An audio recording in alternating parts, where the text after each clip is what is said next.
Tapi memang Ada Pandangan Cinta sudah hidup ya. Rangga dan Cinta ini sudah hidup dalam sebuah pola-pola pikir gitu menurut saya gitu. Dan dia mencerminkan banget era kita. Dan film itu adalah medium yang paling tepat untuk cerita ini. Saya nggak tahu ya, kayak ini adalah cerita yang sangat mengandalkan misalnya apa-apa yang tidak terkatakan di bawah apa yang dikatakan. Ya, misalnya kayak saling menunggu, saling lihat, saling tunggu dia mau ngomong apa nih. Gua ngomong apa kalau dia ngomong gini. Itu cara berkomunikasi atau berkontak yang sangat khas film, sangat khas sinema. Jadi saya pikir itu yang hal paling penting gitu. Cerita ini misalnya bicara tentang Jakarta dengan sangat kuat ya, Kuitang, ya, terus toko-toko lingkungan jalan di Jakarta gitu, cara ngomong lingo-lingonya anak ya Jakarta gitu. Dan kami memutuskan memang settingnya tetap 2001 sama dengan waktu film Ada Pandangan Cinta dulu itu. Di masa interaksi itu ya kayak gini. Kadang-kadang aja kalau mau nelfon ya sampai rumah dulu baru kita telepon. Makanya banyak momen di mana anak-anak SMA di masa itu pengen cepet pulang. Karena ada hari-hari tertentu yang pengen nongkrong sampai malam. Tapi keinginan untuk menghargai waktu sendiri itu penting.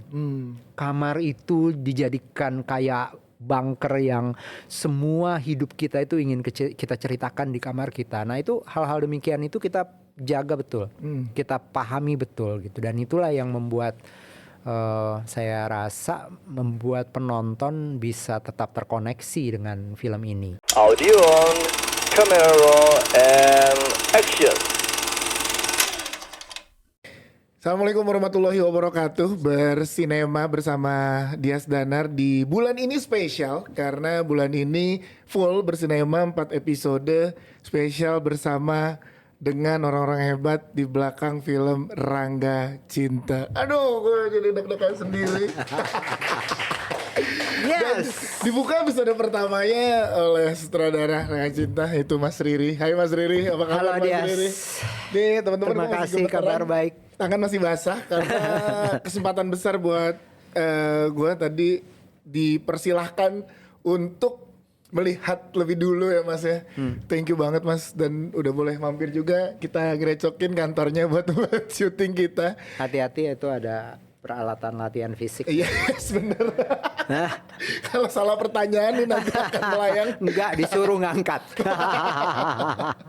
Mas, gimana kabarnya itu dulu nih bulan-bulan menjelang penayangan Rangga Cinta? Rasanya seperti tentu saja kayak tentu saja kayak selalu perasaan seperti ini setiap kali mau melahirkan atau menghubungkan ide kita dengan penonton. Penonton tentu saja kita selalu percaya bahwa film ini, ide-ide kita itu selalu sesuatu yang relevan secara sosial dengan masyarakat kita. Tapi pada saat yang sama kan ya penonton biasanya adalah punya kemerdekaannya sendiri, dan ketika film dilepas ya film itu sudah milik mereka gitu.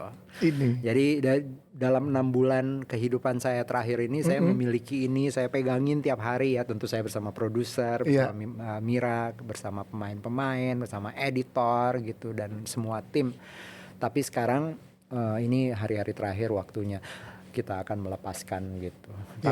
Tapi pada saat yang sama juga sangat bersyukur. Maksudnya satu karya yang sangat penting buat kami. Ada Pandangan Cinta ini karya Rudi Sudjarwo pada tahun 2002 dirilis, itu mengubah banyak sekali. Bukan hanya kehidupan kami ya sebagai pembuat film, tetapi juga sebenarnya lanskap perfilman Indonesia di masa itu. Karena tiba-tiba kita semua jadi punya pandangan yang berbeda tentang dunia remaja. Film remaja tiba-tiba menjadi bagian yang sangat kuat di dalam budaya sinema kita. Percakapan-percakapan tentang hubungan-hubungan dalam masa muda itu tiba-tiba jadi milik semua kita. Dan siapa yang tidak punya kenangan khusus di masa SMA? Semua punya. Gak mungkin. Seserius apapun lu, masa SMA itu fondasi yang sangat penting dan sangat spesial, dan itu yang menjadikan lagi-lagi film ini, karya ini akan menjadi sesuatu yang spesial buat kami pribadi maupun mestinya mudah-mudahan buat penonton. Ini setuju banget karena gak cuma ke filmmakernya dan juga orang-orang hebat di belakangnya Mas. Kita sebagai penonton, siapa yang masa SMA di kala itu yang gak punya geng cinta Mas? Semua punya, bahkan saya aja punya Mas. Saya dulu jadi siapa? Carmen Mas. Lumayan loh kalau jadi Carmen. Geng kita kebalik, jadi 4 cowok 1 cewek. Wow. Yang 1 Alia yang cewek, jadi Alia.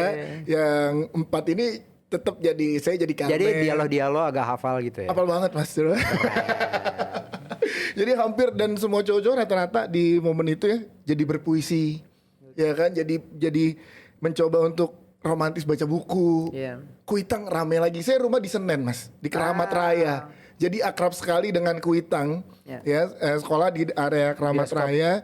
Mulia Agung, iya, Mulia Agung, Grand, Rivoli di ujung Salemba situ. Itu dia. Jadi ini mallnya Atrium. Kan semua digambarkan gitu ya Mas. Ini menarik banget dan di momen itu kan tadi dibilang jadi baca buku dan juga puisi. Nah, sedangkan di momen ini kan udah jarang nih Mas, remaja-remaja yang baca buku atau bahkan berpuisi gitu ya. Nah, ini Mas Riri melihatnya gimana Mas dengan adanya Rangga Cinta Lagi dihadirkan di 2025 gitu? Jangan-jangan gini, justru kenapa gagasan film atau melahirkan kembali Ada Apa Dengan Cinta dalam Rangga dan Cinta ini hadir, mestinya justru karena kita terdorong oleh perkembangan-perkembangan baru dalam beberapa waktu terakhir. Sebenarnya budaya buku kita kan lagi naik lagi sekarang. Banyak sekali misalnya penulis-penulis muda yang berhasil dalam artian dengan sangat yakin membungkus visinya dalam bentuk novel, kumpulan cerita dan diterbitkan. Saya kebetulan bekerja dengan sebuah festival penulis di Makassar dan penulis-penulis Indonesia Timur yang muda itu juga lagi sangat exciting dan bergerak gitu. Lanskapnya tuh lagi hidup gitu. Nah, itu yang menurut saya mungkin menggambarkan bahwa sekarang itu ada satu arus balik ya, atau ada semacam siklus gitu ya, ketika ketertarikan kita terhadap sastra, terhadap puisinya Pak Sapardi Djoko Damono sekarang itu udah mulai banyak lagi gitu. Saya datang ke beberapa acara itu misalnya sudah mulai ada yang profesinya itu ngetikin puisi gitu. Kalau seumpama kita datang, misalnya kita bisa ngobrol, curhat sebentar, terus kita minta puisi dipilihkan, terus ya si pengetik ini akan mengetikkan kita satu larik puisi, kemudian dikasih, dan itu satu hal yang real terjadi sekarang. Toko-toko buku baru banyak ya, kayak mulai lagi diremajakan dan menjadi daya tarik gitu untuk anak-anak muda gitu. Jadi sekarang jangan-jangan ini momentum yang tepat untuk Rangga dan Cinta gitu. Berarti secara siklus sebenarnya kegelisahannya sama ya Mas ya, dari 20 tahun lalu gitu di 2002 dengan ada yang di momen sekarang di remaja sekarang gitu. Iya, kurang lebih sama. Maksudnya di masa itu adalah turn of the millennials ya, maksudnya perubahan milenium gitu kan, tahun 2000 ke 2001. Dan di masa itu memang kita juga baru reformasi, terjadi perubahan politik dan perubahan sosial yang luar biasa setelah krisis gitu ya. Dan anak muda tuh di masa itu sebenarnya kayak semacam punya pertanyaan-pertanyaan besar gitu ya, tentang kemana nih kita gitu. Dan itu waktu yang sangat menarik gitu. Sekarang juga banyak perubahan yang terjadi di masyarakat kita, dan anak-anak muda Gen Z ini sebenarnya sangat penting untuk diajak ngobrol. Nah, Rangga dan Cinta ini adalah sebuah jalan kita gitu ya untuk mulai ngobrol lagi dengan Gen generasi, dengan Gen Z, dengan semua ya. Kalau buat saya anak-anak saya gitu ya, yang umurnya akhir belasan dan awal puluhan gitu ya. Jadi mereka juga udah mulai punya pertanyaan-pertanyaan yang tepat gitu. Diadres. Ini jadi juga menarik karena pada saat kita nonton ya gitu ya, tadi saya nonton juga, ternyata masih berasa bener Mas, kita kan sekarang ada adik-adik sepupu yang usianya SMP, SMA, yang dimana tuh saya dulu pas nonton tuh SMA 2002, SMP 2002 gitu. Dan itu tergambar banget gitu, secara yang paling jelas adalah perbedaan secara sosial, status sosial tergambarkan, dan itu pun masih common di era sekarang gitu Mas. Jadi juga yang mau disampaikan banget sebenarnya di Rangga dan Cinta ya. Itu salah satu ketertarikan saya ketika Mira mengajak saya diskusi tentang bagaimana nih gitu. Ya sebelum ini kan kita bikin Petualangan Sherina 2 ya, dan itu juga sebuah film musikal gitu, dan di film Rangga dan Cinta juga nuansa musiknya sangat kental gitu. Saya mungkin punya pengalaman lebih di situ, tapi yang lebih penting sebenarnya ya saya menganggap cerita Ada Apa Dengan Cinta ini adalah cerita yang menggambarkan keragaman dengan sangat baik gitu, nilai-nilai, pemikiran, moral standing gitu ya, bukan hanya generasi cinta, tetapi juga misalnya orang tua mereka gitu, bagaimana hubungan anak dan orang tua,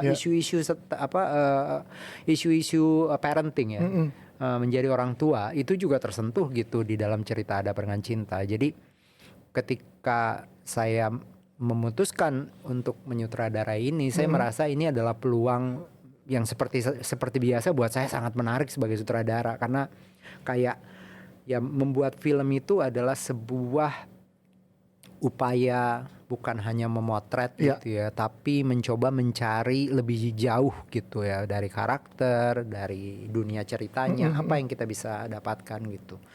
Dan apalagi ada ide gerakannya Mira seperti biasa ya. Kalau bikin film itu bukan hanya bikin film, tapi menciptakan sebuah movement baru gitu. Dan saya dipasangkan dengan Vera Lestava, seorang DOP muda perempuan yang sangat berbakat, Dita Gambiro production designer, Dara Aspia wardrobe designer, Alin Jusria editor gitu, dan banyak talenta perempuan lain di industri film kita untuk sama-sama bekerja dengan ini. Saya sih let's go gitu. Maksudnya ini satu hal yang bisa membuat saya menemukan sesuatu lagi di karir yang udah hampir 30 tahun ini gitu. Wow, baru 30 tahun Mas. Berarti 30 tahun lagi akan panjang karena karya-karya Mas Riri masih sangat relate ke semua penonton di Indonesia.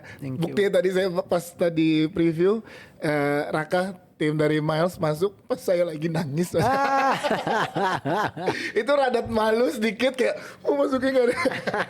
Nanti di part mana ntar nonton sendiri ya. Tapi mereka di sini juga berarti tadi Mas Riri mention beberapa teman-teman yang ikut di belakang layar Rangga dan Cinta adalah perempuan. Iya kan? Ini keputusannya gimana sih Mas? Dari pemilihan itu dulu deh, aku pengen tahu. Iya, sekarang kita berada di dalam waktu yang kenyamanan, keamanan kerja itu menjadi concern yang sangat penting di lingkungan kami ya, pembuat film Indonesia gitu. Kita banyak menemukan persoalan-persoalan tuh terkait dengan ya kenyamanan lingkungan kerja gitu, keamanan gitu ya. Dan itu sebenarnya satu hal yang selalu di-embrace di sini, bukan hanya sekarang-sekarang. Saya ingat banget dulu sejak kita bikin film di tahun-tahun 2000-an, itu satu hal yang selalu diperhatikan betul oleh produser Mira Lesmana di sini gitu ya. Mungkin karena dia juga perempuan yang punya pengalaman di dunia advertising sebelumnya sekian tahun gitu, dan datang dari kampus Institut Kesenian Jakarta yang tentu saya male dominated, komunitas yang sangat dipenuhi laki-laki. Jadi itu satu hal yang penting. Nomor 2, sebenarnya cerita Rangga dan Cinta ini dalam perkembangannya sebenarnya menyentuh aspek-aspek emosi lebih kuat. Jadi hampir semua tokoh itu secara perasaan, secara karakter, pengembangan karakter dalam artian situasi penggambaran perasaan dan emosinya itu menjadi fokus gitu, yang lebih kuat dibanding Ada Apa Dengan Cinta. Itu yang sebenarnya menjadi pertimbangan juga gitu. Jadi kita merasa atau kita sepakat waktu itu bahwa bekerja dengan lebih banyak kreator perempuan di film ini pasti akan berkontribusi terhadap penciptaan dunianya. Dan ini yang bikin saya kagumnya adalah dengan di belakang layarnya banyak teman-teman perempuan tadi yang Mas Riri bilang, tapi perasaan-perasaan atau emosi-emosi yang disampaikan oleh karakter laki-laki justru berasanya kena. Gak tau Mas, kan mungkin dulu SMP berarti umur belasan, sekarang kan saya di early 30 Mas nonton.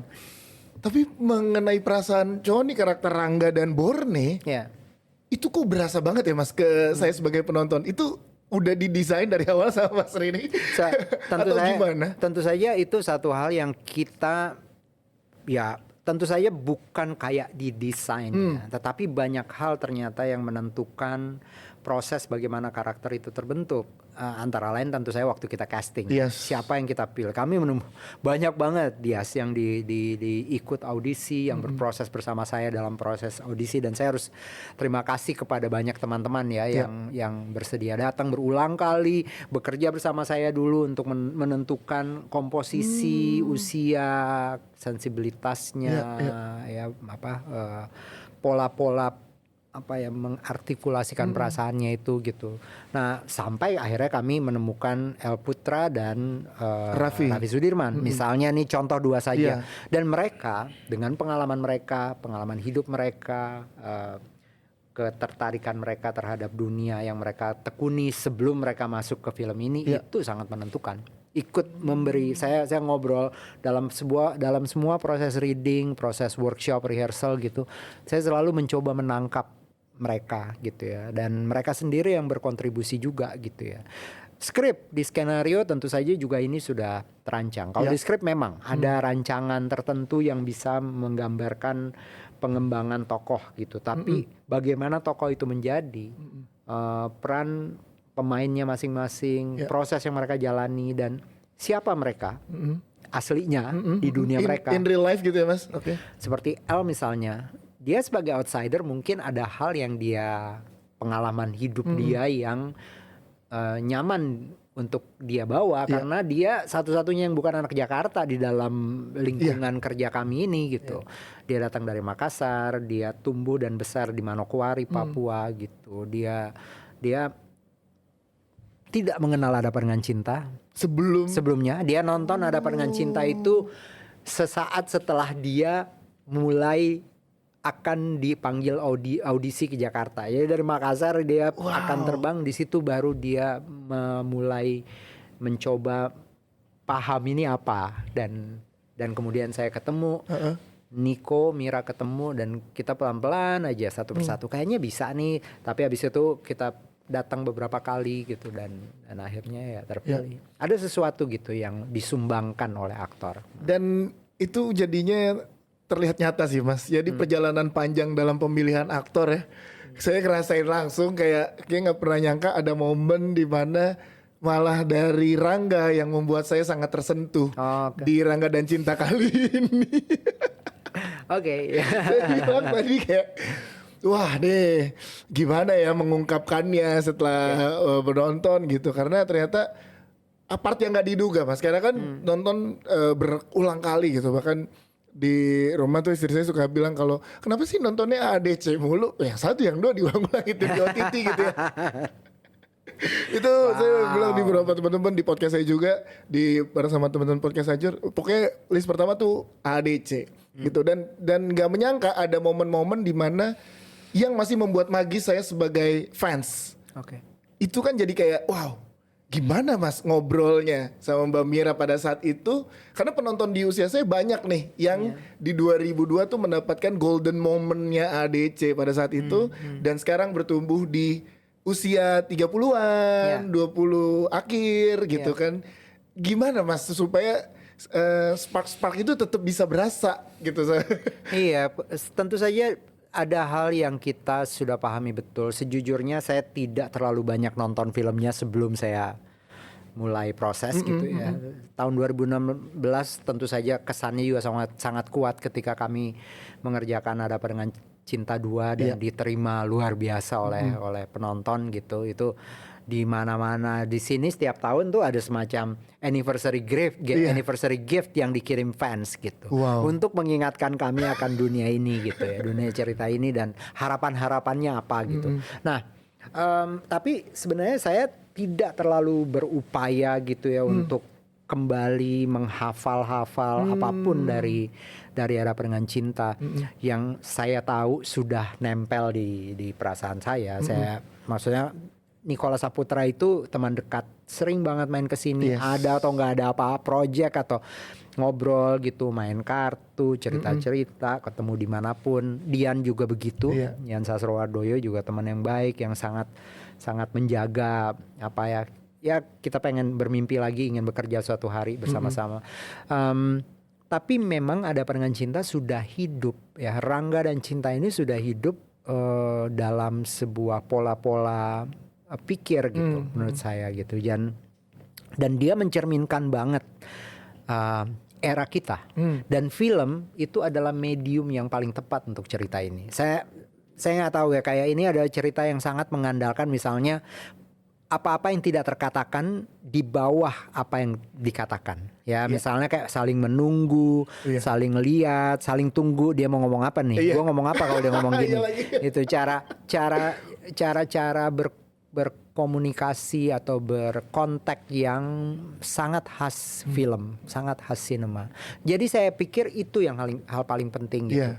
Cerita ini misalnya bicara tentang Jakarta dengan sangat kuat ya, Kuitang, ya, terus toko-toko lingkungan jalan di Jakarta gitu, cara ngomong lingo-lingonya anak ya Jakarta gitu. Dan kami memutuskan memang settingnya tetap 2001 sama dengan waktu film Ada Dengan Cinta dulu itu. Di masa interaksi itu ya kayak gini. Kadang-kadang aja kalau mau nelfon ya sampai rumah dulu baru kita telepon. Makanya banyak momen di mana anak-anak SMA di masa itu pengen cepat pulang karena ada hari-hari tertentu yang pengen nongkrong sampai malam. Tapi keinginan untuk menghargai waktu sendiri itu penting. Kamar itu dijadikan kayak bunker yang semua hidup kita itu ingin kita ceritakan di kamar kita. Nah itu hal-hal demikian itu kita jaga betul, kita pahami betul gitu. Dan itulah yang membuat saya rasa membuat penonton bisa tetap terkoneksi dengan film ini. Musikal aspek musik di dalam film ini sangat kuat. Saya pikir ini adalah sebuah karya Melly dan Anto yang sangat penting. Bukan hanya filmnya yang dikenang orang, tapi musik itu masih ada di mana-mana. Mau mulai dari toko yang hubungannya dengan anak muda sampai restoran pecel lele aja memutar Hadapan Dengan Cinta tentang seseorang, suara hati seorang kekasih gitu. Jadi ini adalah elemen yang menurut saya juga akan selalu menjadi penting dalam menjadi bagian dari cerita film atau menjadi bagian dari ungkapan perasaan karakter. Itu lagunya kan rata-rata aku ya. Sudut pandang gue. Gue lagi perasaan gini, gue kesel. Gue kok kayak gini ya. Aduh, ada apa ya dengan gue? Itu selalu tuh lagu-lagu yang diciptakan oleh Melly itu adalah lagu-lagu yang bicara tentang perasaan ya di dalam hubungan antar remaja, dan itu satu hal yang juga kuat mewarnai proses pemikiran tentang film yang meyakinkan kami bahwa film ini masih sangat relevan, cerita ini masih sangat relevan gitu. Ada beberapa momen di mana perasaan-perasaan dari geng cinta itu diungkapkan melalui musik ya Mas ya, yang jadinya kita bisa tahu apa yang sebelumnya mungkin kita menebak-nebak sebagai penonton di AADC ini apa yang dirasakan oleh Milly, Maura, Carmen, alias pada saat itu ini diungkapkan gitu ya Mas. Terungkapkan gitu dalam musik gitu. Ini juga jadi treatment yang spesial, itu yang bikin beda ya Mas ya dengan musik di kedepankannya itu ya, biar perasaan-perasaan ini bisa terungkap gitu. Betul. Ya Mas. Sebenarnya musik itu sangat powerful dan terhubung dekat dengan dengan cara ungkap film ya. Kita tentu saya tidak punya tradisi film musikal misalnya. Tahun 50-an Osmar Ismail sudah bikin Tiga Darah, Asrama Darah. Ada beberapa juga di tahun-tahun 80-an, 90-an ya, kayak misalnya film-film anak-anak kayak Cica yang sangat menjadi inspirasi petualangan Sherina kalau buat saya dan Mira. Kemudian ada Pacar Ketinggalan Keretanya Pak Teguh Karya di tahun-tahun 90-an gitu. Jadi kita punya tradisi itu sebenarnya, dan itu sekarang apalagi ya gerakan-gerakan musikal panggung gitu banyak yang banget sedang hidup gitu ya. Petualangan Sherina juga jadi pertunjukan musikal itu sebenarnya mengekspresikan perasaan dengan musik. Dan kalau film ya kita punya kamera, kita punya editing, kita punya nuansa gitu, itu sebenarnya bisa sangat menarik. Dan saya selalu punya kesenangan, kegairahan sendiri gitu kalau menggarap musikal. Dan kita tuh dinyanyiin betapa bahagianya ya. Maksudnya saya tuh kalau lagi mempersiapkan film musikal atau pertunjukan musikal itu hampir tiap hari kan kita mendengar orang-orang yang menyanyi dengan harmoni yang keren banget ya, sangat membanggakan ya. Sekarang banyak loh fenomena sekarang juga di SMA ya. Kalau saya lihat mereka bikin konten misalnya graduation yang mereka nyanyi bareng dalam harmoni gitu. Menurut saya itu juga wow gitu. Jadi ini udah menjadi sebuah budaya gitu. Jadi selain acting yang luar biasa diberikan oleh aktor-aktor yang terlibat di film ini, nyanyi pun juga jadi satu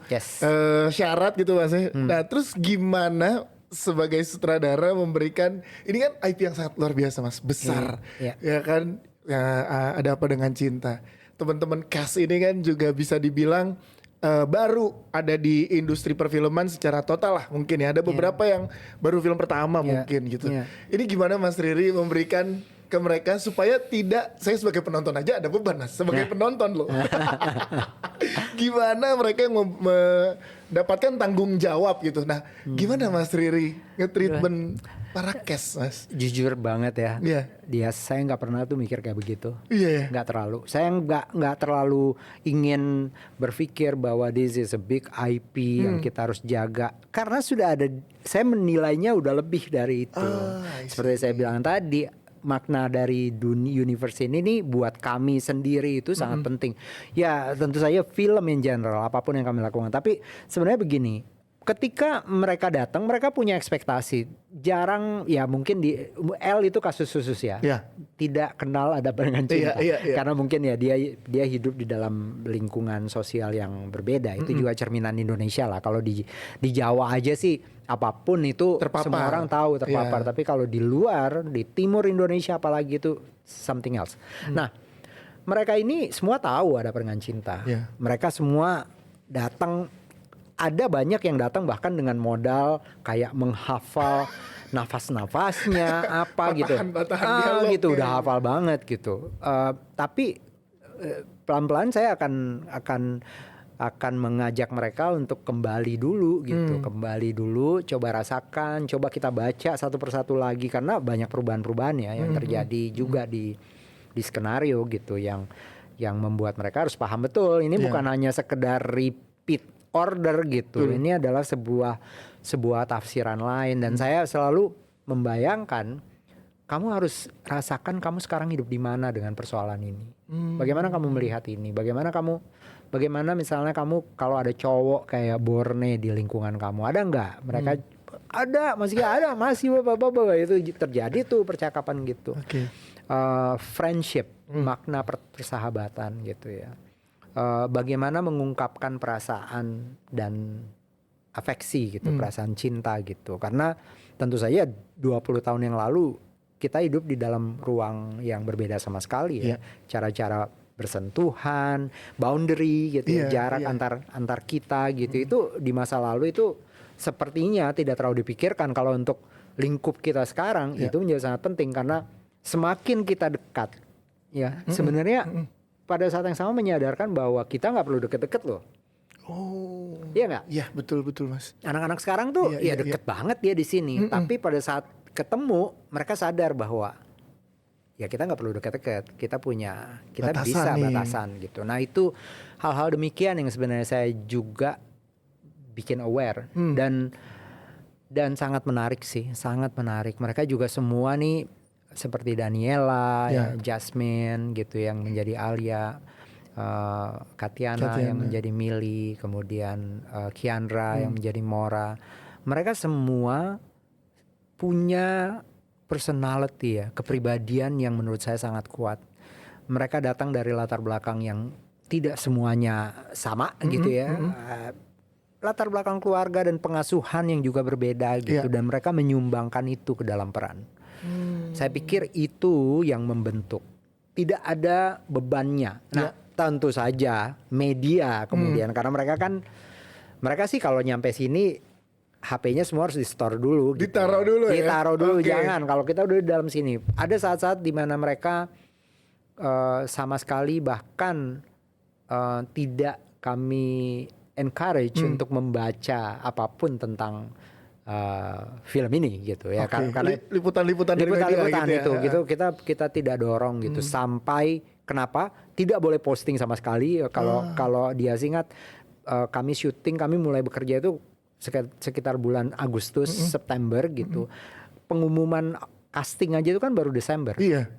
Dan selama itu sama sekali tidak boleh ada bocor sedikit pun gitu. Dan itu yang pola yang kami berikan. Jadi memang tidak perlu ada kekhawatiran. Ketika diumumkan pun ya tentu saja langsung ya bisa, kalau diingat masa itu macam-macam lah ya. Yes. Ada yang happy, ada juga yang hardcore apa namanya ya tidak. Itu terjadi, tapi mereka pun pada saat produksi, saat syuting tidak terlalu terpengaruh karena mereka sudah tahu ini something else. Mereka sebagai aktor harus punya level yang berbeda dengan pengalamannya Sisi, Titi, Adinia Wirasti dan Ladya di masa lalu gitu. Mereka datang dari latar belakang yang berbeda dan harus punya sesuatu yang berbeda juga nih, karena filmnya memang formnya berbeda gitu, bentuknya agak berbeda. Berarti proses pendewasaan keaktoran yang mereka jalani proses bersama dengan saya rasa lumayan terjadi, saya rasa lumayan ya, karena mereka mestinya sudah melalui sebuah proses yang panjang. Yang kita persiapkan adalah mitigasi impact, mitigasi dampak.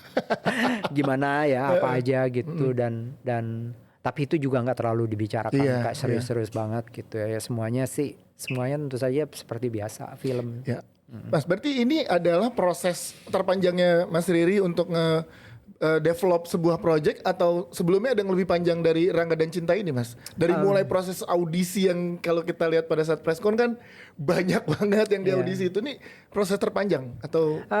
Saya nggak terlalu ingat sih, tapi rata-rata kalau bikin film di sini di Mas ini rata-rata panjang. Sebenarnya itu. Makanya kemarin saya nonton wawancaranya Rakop, dia bikin film mulai 2005, terus filmnya udah 38. Terus saya ngeliatin gitu. Wow.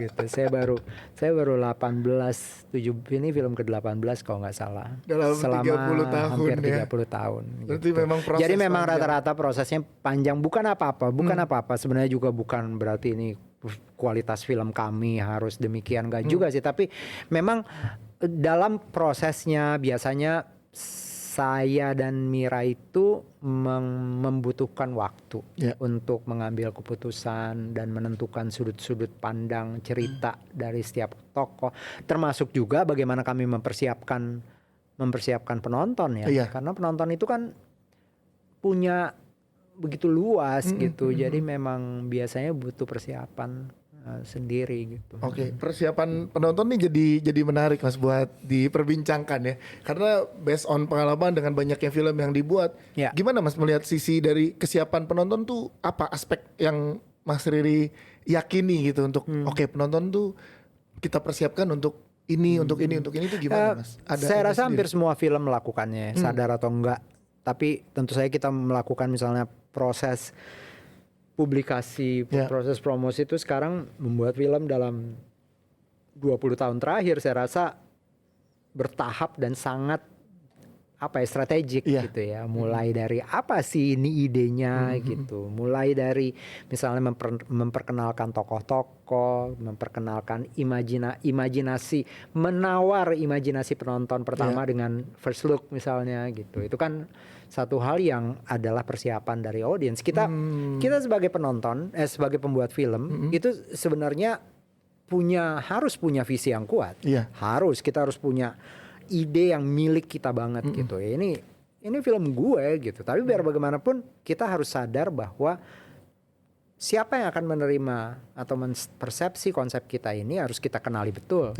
Dan mereka lah yang kita siapkan gitu. Kita tidak harus mempersiapkan yang lain-lain sih, karena memang beda banget kan.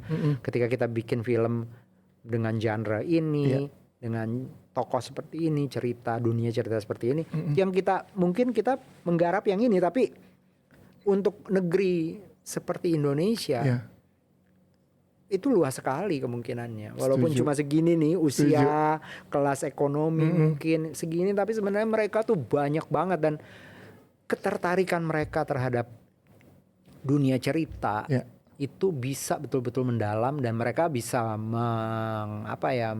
membesarkan bolanya gitu, membesarkan bola saljunya gitu.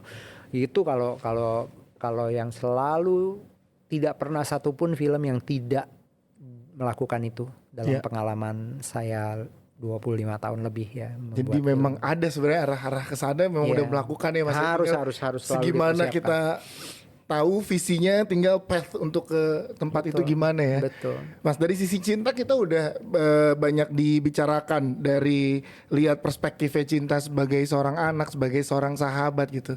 Tapi saya juga pengen mengungkap sisinya Rangga nih Mas. Dari Mas Riri, kegelisahan yang diungkap dari sisinya Rangga, keluarganya Rangga. Ya kan, kita digambarkan jelas banget tuh, ini cinta keluarganya utuh, harmonis dan lain-lain gitu.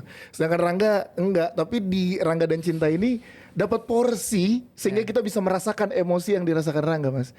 Apa Mas di Rangga dan Cinta? Mungkin Rangga dan Cinta judulnya bukan lagi cuma ada apa dengan cinta, tapi ini Rangga dan Cinta. Dan bagaimana pola hubungannya juga jadi lebih berimbang gitu. Itu adalah satu hal yang kita rasakan betul dari awal gitu. Dan saya rasa wajar sih. Menurut saya sepertinya kan kita harus bersikap adil terhadap semua tokoh gitu ya, semua karakter gitu. Kita harus melihat semuanya equally gitu. Kita harus memahami mereka gitu. Kalau soal porsi yang mana yang diceritakan lebih banyak ya setiap cerita berbeda. Betul. Tapi bagaimana penguasaan kita gitu ya, paling simpel adalah sebenarnya saya harus berusaha bisa menjawab semua pertanyaan mereka tentang tokoh yang mereka mainkan gitu ya, tentang tokoh yang mereka harus selami gitu.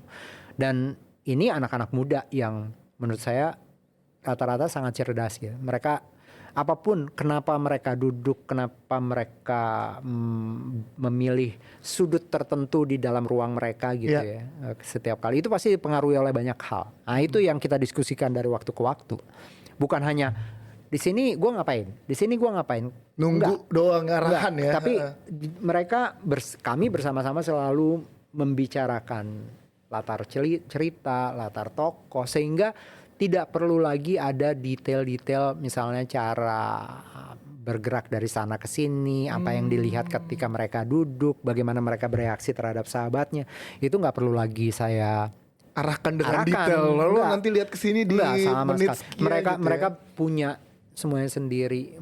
Kapan mereka tersentuh itu mereka punya gitu. Karena mereka sudah mendalami konsep belakangnya. Rangga sebenarnya saya suka banget dengan ide bahwa dia datang dari bukan hanya latar sosial, tapi juga misalnya lingkungan tempat tinggal yang berbeda dari Cinta dan dari orang, kebanyakan anak-anak yang kita lihat gitu di lingkungannya Cinta gitu ya, ke sekolah dengan kendaraan umum misalnya, hal-hal demikian itu.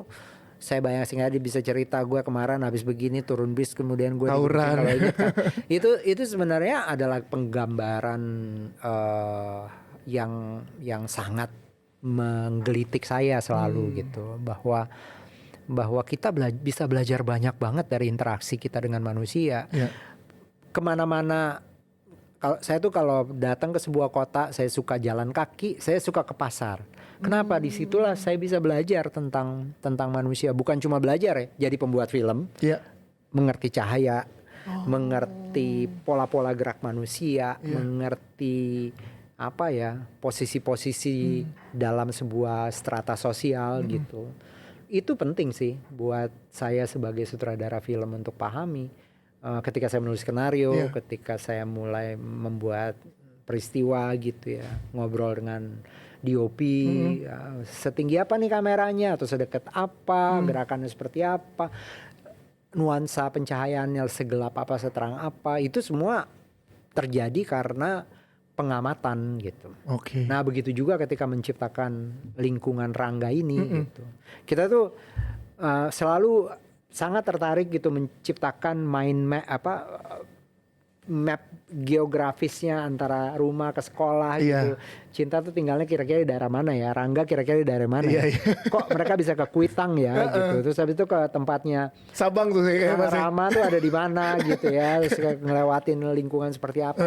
Itu sebenarnya satu hal yang sangat menarik diciptakan di dalam film gitu, karena film itu bukan hanya menangkap kepala manusia, tapi menangkap kepala manusia dan dinding di belakangnya, lukisan yang ada di dindingnya, buku-buku yang ditumpuk di depannya, itu semua Itu semua cara kita untuk menceritakan manusia. Dan itu berasa ya Mas, energi yang diberikan oleh lukisan, sudut rumah, ternyata itu tuh berasa, ternyata sangat menarik gitu. Kayak kita memilih lukisan di dinding rumahnya Cinta sama lukisan di dinding rumahnya Rangga. Atau kenapa ada lukisan? Apa sih yang menggambarkan ketika seorang tokoh atau seorang orang tua punya spare, walaupun mereka mungkin secara ekonomi tidak terlalu berlebihan, untuk memilih sebuah lukisan yang diletakkan atau digantung di dinding rumahnya. Itu harus ada pertimbangan dong. Dan itu kalau di dalam film mestinya menjadi alasan untuk atau menjadi dasar pembentukan tokoh. Ya. Buku-buku yang ditumpuk, ya. Bagaimana dia mendengar dan mencerna informasi gitu ya. Apalagi ini sebuah periode yang keren tahun 2000-an ini. Iya Mas, awal-awal 2000-an tuh. Presiden Gus Dur. Iya benar. Suasana reformasi setiap hari di jalan-jalan, bukan hanya melalui headline koran, tetapi orang-orang juga masih bergerak. Ada yang bawa bendera merah putih di jalan, ngobrol-ngobrol. Itu tuh semua itu semuanya momen yang dan kita karena sosial media atau media ini belum seluas dan seaktif sekarang, kita bisa punya waktu untuk mengamati itu. Jadi tokoh kita tuh punya kesempatan untuk menjadi observer gitu. Kalau sekarang kan enggak ya, kita naik kereta, kita udah punya pola. Headphone lo pasang, lo cari podcast yang lo suka. Tidak, kalau bisa itu kenapa? Untuk tidak mendistraksi kita dari pengamatan sosial. Kalau bisa biar kita nggak ada kontak mata sama orang. Itu wajar, boundary. Tapi kalau bisa kita nggak perlu lihat apapun yang di sekitar kita gitu. Sementara dulu kita nggak ada apa-apa. Setiap hari saya pulang dari sekolah naik Metro Mini P03 dari Rawamangun sampai Cempaka Putih. Kemudian saya pindah nyebrang jalan naik Metro Mini P07 yang mengantar saya dari Cempaka Putih ke Tanjung Priuk untuk pulang ke rumah. Itu adalah proses saya mengendap gitu. Menyerap, mendengar orang ngomong. Di sebelah saya ada ibu-ibu pedagang ikan yang embernya bau ikan gitu. Tapi ini realita saya gitu, yang membuat saya bisa membuat film sekarang gitu. Kepekaan itu kali Mas yang ke-build yang beda di sekarang karena kita nggak punya channel lain. Saya menunggu sekali waktu untuk pulang ke rumah. Apapun saya perjuangkan di hari-hari tertentu untuk apa? Nonton konser Rolling Stone pakai video VHS. Wow. Dan saya bisa gitu. Dan itu saya alami. Menonton itu dulu ya kita play. Dan kita harus matikan. Sekarang enggak kan?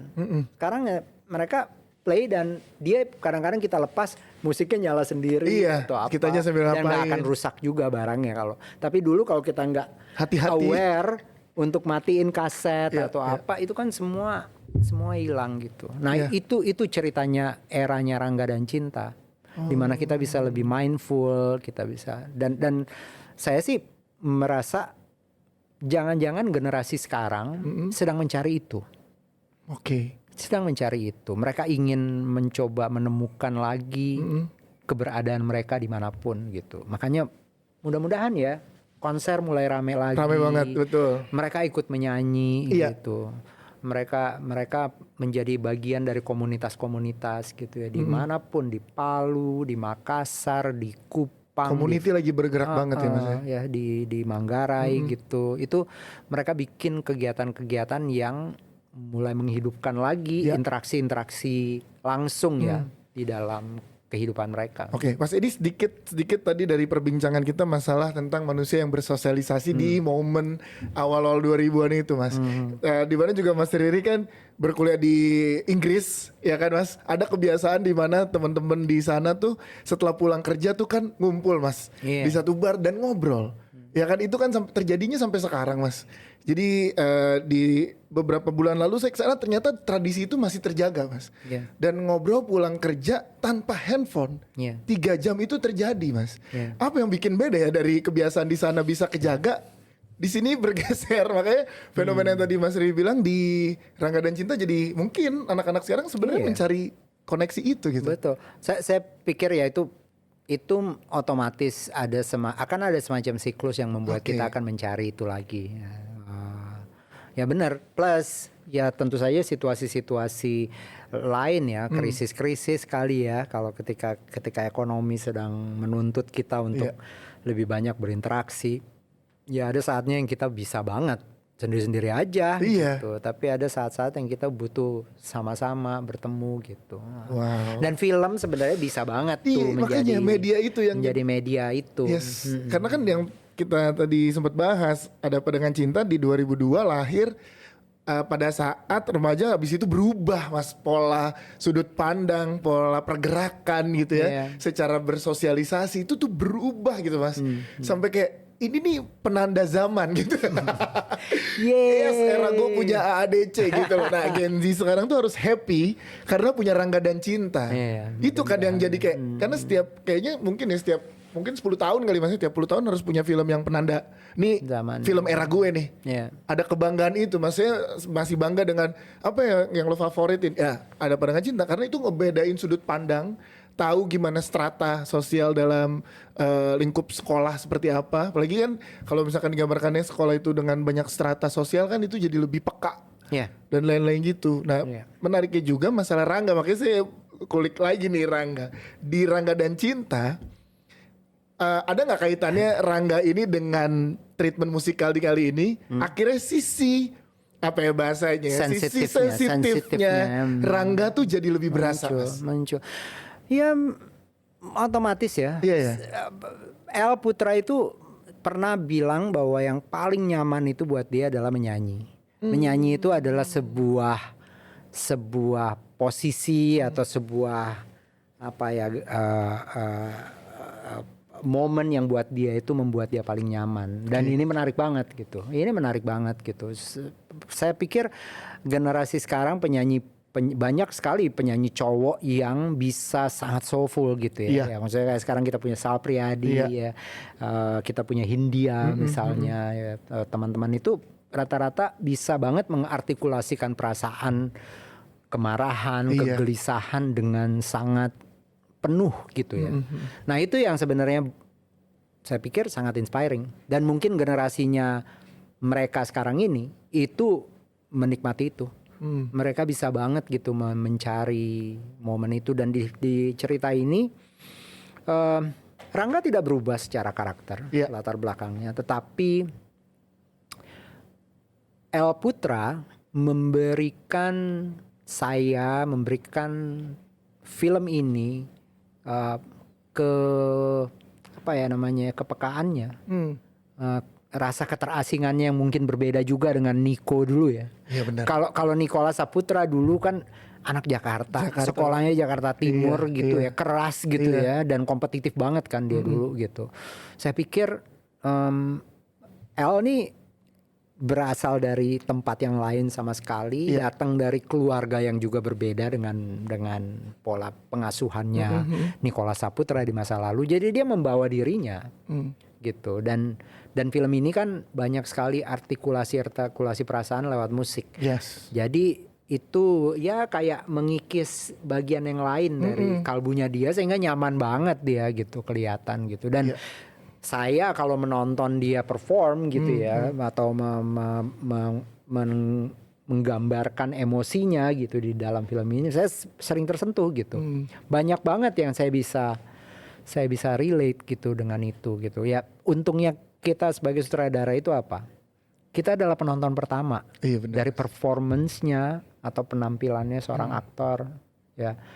Dan bagaimana keberhasilan aktor itu kita yang paling merasakan pertama. Jadi kalau saya sih sering banget di set tahu-tahu mata saya basah aja.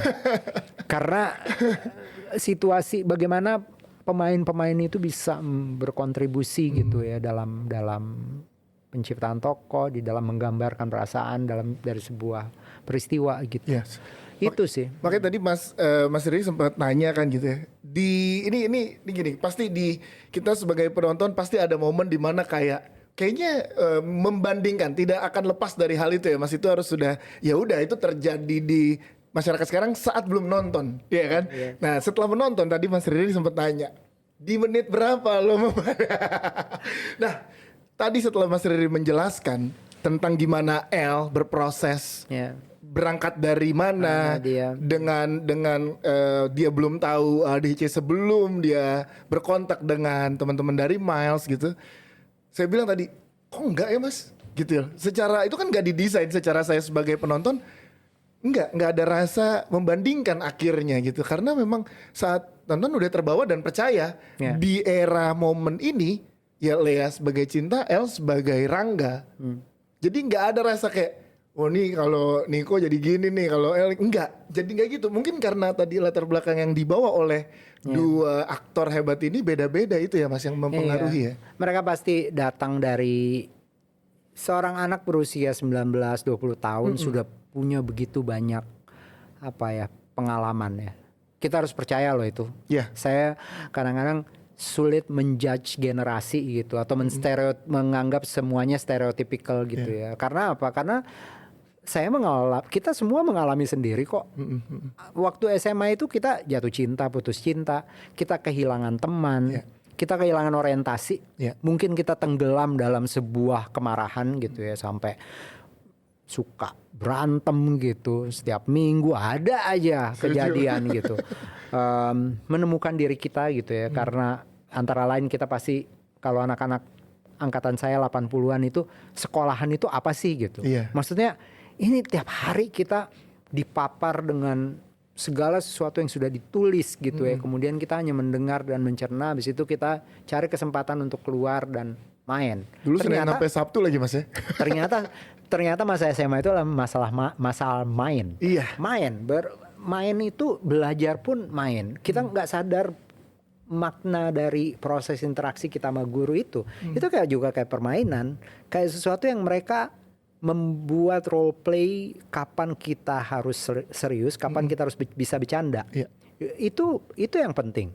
Semua itu adalah interaksi sosial yang membangun, dan anak-anak umur 18-19 tahun ini tahu banyak hal di level tertentu lebih banyak daripada saya. Saya sih percaya itu selalu. Jadi banyak hal yang tetap aja saya nggak tahu. Iya. Jangan seakan-akan kita lebih jauh umurnya, kita seakan-akan tahu semua padahal enggak. Ternyata mereka punya sesuatu yang penting banget untuk saya pahami gitu.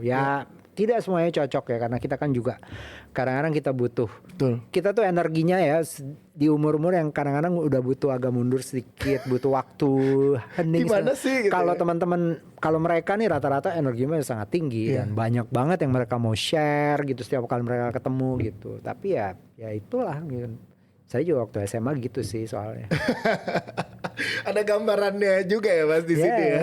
Jadi memang dengan karakter yang sama ternyata rasa yang diberikan dari para aktor itu yang berbeda. Ini yang jadinya berbeda, dan gue nggak pernah tadi deg-degan dari kemarin pada saat kita mau interview ini, terus kayak tapi nonton dulu ya, itu kan satu keistimewaan untuk saya, merasa senang banget gitu, ngerasa kayak wah ini dapat kesempatan duluan. Tapi satu sisi lainnya adalah gue pengen menjaga momen ini saat nanti dia ada itunya Mas, ada kayak. Tapi pada saat menit pertama sudah dihanyutkan gitu. Jadi di awal dibuka dengan sangat megah, vibes-nya berasa lagi. Itu langsung recall kayak di era ini benar masa main-main kita tuh dibangkitkan lagi ya. Tinggal gimana Gen Z sekarang menyaksikan bersama dengan teman-teman dan lain-lain. Nah, di usia-usia sekarang nih, saya nih Mas, nontonnya sama siapa nih Mas? Karena kan di waktu itu masanya kisah berbeda. Ada teman saya yang berpikir, ya Allah, mestinya anak gue nih yang nonton ini. Tapi dia belum menikah. Gimana sih lo? Mestinya ini anak gue nonton ini katanya. Karena itu betapa pentingnya Dapat Dengan Cinta buat mereka dulu gitu. Setuju. Mereka seneng banget. Tapi apa yang mereka rasakan adalah ya ampun, mestinya gue punya anak remaja yang mengalami ini sekarang. Iya, ya udahlah, nontonlah. Betul. Biasa sama teman-teman aja kayak teman-teman semua. Mas, saya sama teman udah pasti reunion time. Betul Mas, sama teman-teman SMA, SMP udah pasti nonton Mas. Cuman kisah asmara di momen itu siapa yang diajak nih Mas? Waduh, jangan kepikiran macam-macam ya. Enggak. Kayak nonton yuk, kita dulu nonton ini bareng loh gitu. Selalu istimewa kok nonton film itu, selalu istimewa. Saya juga kemarin ngajak lagi teman-teman SMA saya hampir 20 orang nonton sore bareng-bareng misalnya. Dan itu ya tentu saja kita bisa relate dengan cerita, dengan peristiwa, dan koneksi yang terjadi dalam. Tapi pada saat yang sama dia adalah momen untuk kita mengenang lagi banyak hal tentang kita gitu, tentang diri kita gitu. Ya kan di momen-momen saya sekarang ini udah mulai lagi Mas, grup-grup SMA udah aktif lagi, grup SMP udah aktif lagi gitu. Karena mungkin kalau awal-awal kuliah, awal-awal kerja gitu ya, 4-5 tahun setelah lulus SMA tuh lagi mungkin ada momen jauhnya tuh, ada momen lagi sendiri-sendiri nih, happy dengan pekerjaan, dunia kerja baru gitu. Nah saat udah mulai berkeluarga gitu ya, udah mulai lagi anak satu gitu, udah pada ngumpul lagi tuh Mas. Ini emang momennya jadi kayak wah pas juga ya gitu. Udah jadi perbincangan di grup SMA saya yang sekarang ya mungkin kita akan nonton setelah main pedal. Asik. Ya kan? Mungkin pedalnya nanti bisa dari merchandise Rangga dan Cinta. Waduh Mas, kalau sampai ada tuh keren banget itu kan. Sekarang udah pedalnya dari Rangga dan Cinta. Ayo lo mukanya Borne sih cocok Mas. Saya sepakat ada di situ. Mas, tapi sisi yang dulu dengan yang sekarang pasti yang pengen Mas Riri sampein kan beda ya Mas ya. Dari di 2002 dan yang digagas sekarang. Teknologi film dan sinema juga berkembang. Sekarang kan? kita punya teknologi suara yang lebih kompleks ya untuk menceritakan itu.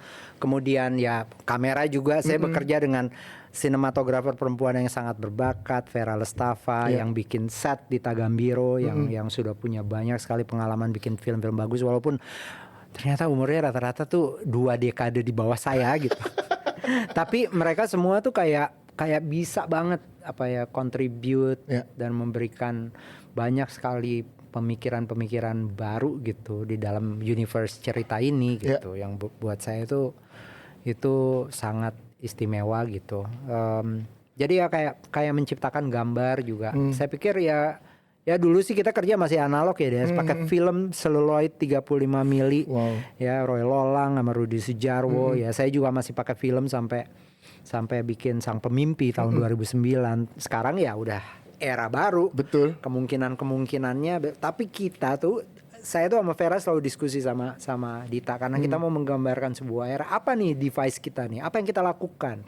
Pemilihan lokasinya di Jakarta menantang tapi kita dapat tempat-tempat yang keren. Betul. Ternyata Jakarta ini sudutnya kalau kita cari tuh makin lama makin menarik. Masih gitu ya. karena kan banyak yang berubah Mas, kayak set Kuitang kan sekarang Kuitang udah nggak kayak dulu. Mungkin ini Mas. menyambut Rano Karno sebagai wakil gubernur Jakarta. Sidul anak sekolah. Jadi wakil gubernur. Harus keren dong, harus keren, tambah keren kota ini dan menurut saya itu kayak ruang ya menceritakan kisah dua manusia ini. Ya kalau penonton setia ada dengan cinta sih pasti penasaran bandara gimana nih gitu. Itu dia. Nah itu buat kami tuh saya Vera Dita itu sebuah peluang untuk menciptakan satu nostalgia dengan kebaruan gitu. Itu ranah bermain untuk filmmaker jadi lebih seru ya Mas, justru tantangan-tantangan itu dan buat pengalaman menonton momen magisnya itu Mas yang saya kagumi. Tadi saya minta maaf sama Mas Riri, setelah menonton saya langsung peluk Mas Riri.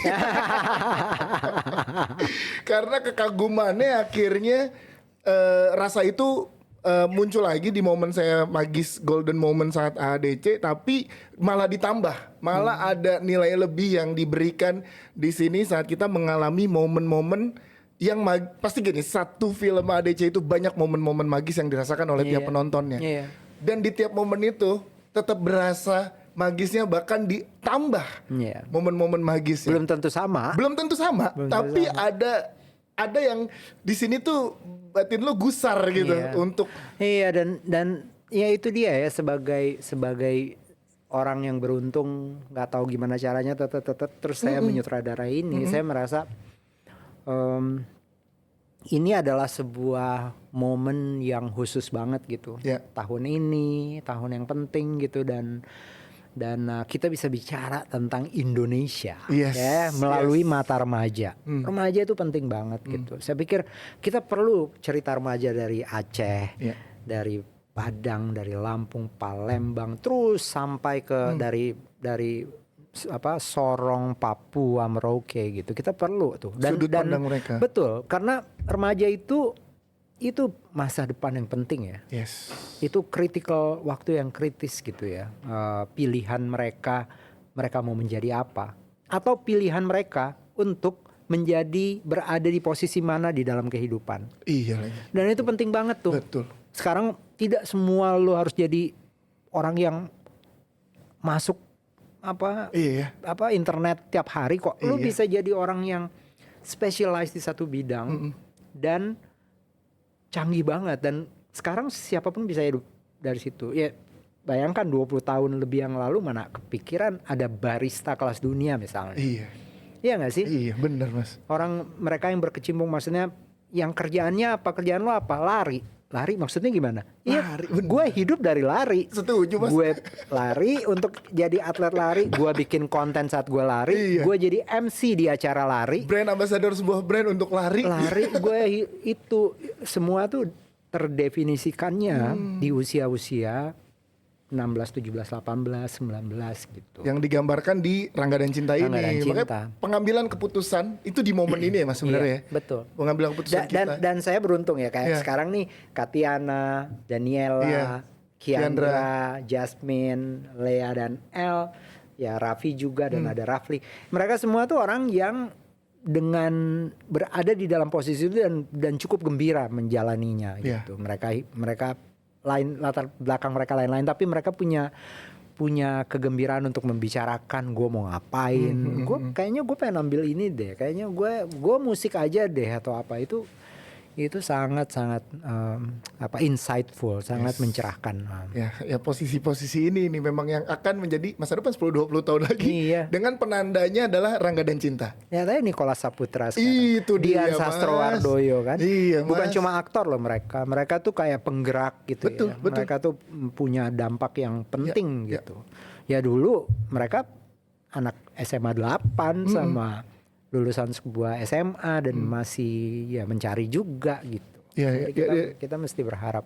Dan setujunya itu lo gak harus tampil tiap hari di internet, sosial media untuk buat berdampak gitu. Iya betul. Nicholas Saputra itu mungkin setahun sekali selfie. Tapi dampaknya luar biasa. Meledak. Dan sekarang makanya dia mau ikut terlibat lagi ya Mas di Rangga dan Cinta. Dia sangat dalam diskusi-diskusi saya diskusi tentang cerita, tentang struktur, dan memilih aktor ya. Karena pengalamannya dia menjalani keaktorannya dengan bekerja dengan banyak filmmaker, begitu banyak pembuat film. Film-film yang penting di setiap periode gitu. Selalu ada gitu Niko.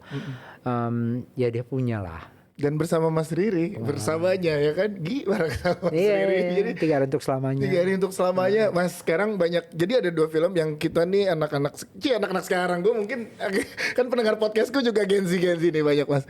3 Hari Untuk Selamanya dan juga Ada Apa Dengan Cinta 2. Itu hal yang pengen kita jalanin Mas, road trip. Jalan, tidak ada yang lebih romantis selain jalan sama orang yang lo sayang semalaman di Jogja Mas.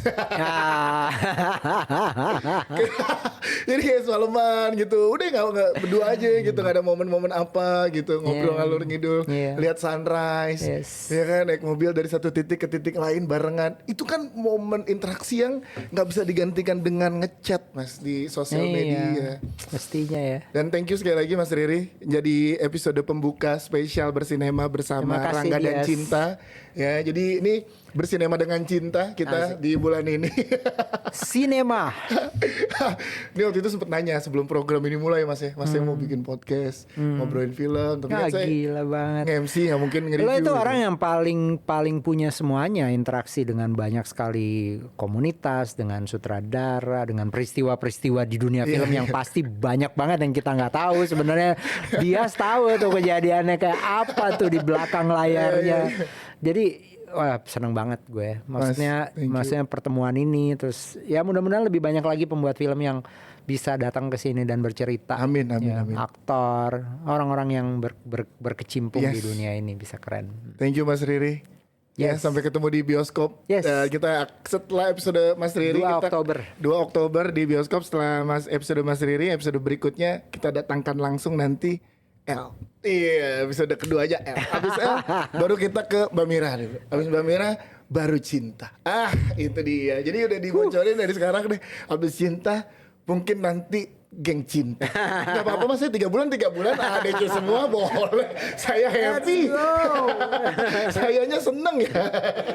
Thank you mas. Ada lagi yang mau disampaikan mas buat penonton Bersinema? Ya, tentu saja ini momen yang akan menjadi khusus di bulan Oktober. Mudah-mudahan kita semua bisa berbagi perasaan di bioskop, karena bioskop itu sinema adalah sebuah tempat berinteraksi sosial yang paling terjangkau. Ajak teman-teman, ajak saudara bernostalgia. Film ini aman banget buat kita saksikan sama-sama di usia berapapun Anda.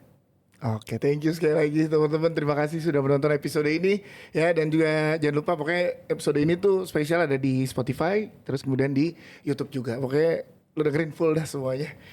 Ini saya masih tertekan. Thank you sekali lagi mas. Thank you banget. Sampai ketemu di episode berikutnya. Dadah. And cut.